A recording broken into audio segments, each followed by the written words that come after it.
ఎన్నికల కమిషన్ను అడ్డం పెట్టుకొని టీడీపీ కూటమి కుట్రలు కుతంత్రాలు చేస్తుందని మంత్రి జోగి రమేష్ విమర్శించారు. బీజేపీ అధ్యక్షురాలు పురంధేశ్వరి చెప్పిన అధికారులనే ఈసీ మార్చిందని, వారిని మార్చిన చోటే పోలింగ్ అనంతరం గొడవలు జరిగాయని చెప్పారు.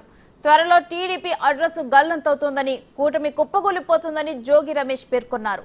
వైసీపీ ప్రభుత్వం మళ్లీ అధికారంలోకి రావడం తథ్యమని ఆయన చెప్పారు. మార్చిన చోటే గొడవలు జరిగినాయి. ఆ గొడవలు జరిగిన దగ్గర మళ్ళా అధికారులను సస్పెండ్ చేశారు. అంటే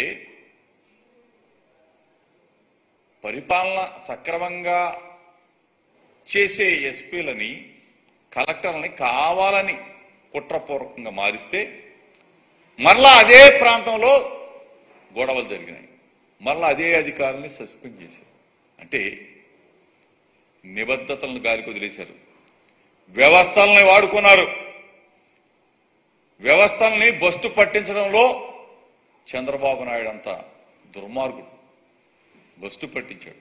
అయినా సరే ప్రజాస్వామ్య బద్ధంగా జరిగే ఎన్నికల్లో ప్రజాస్వామ్యయుతంగా వైఎస్ఆర్ కాంగ్రెస్ పార్టీ నిలబడ్డాం. ప్రజల ఆశీస్సులతో గెలవబోతా ఉన్నాం. నమ్మకం మా మీద ఉంచారు. నమ్మకం మా లీడర్ మీద ఉంచారు.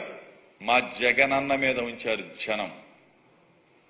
ఎన్ని కుట్రలు పనినా, ఎన్ని విధ్వంసాలు సృష్టించినా, శాంతి భద్రతల్ని విఘాతం కలిగించే విధంగా ప్రవర్తించిన తెలుగుదేశం పార్టీ,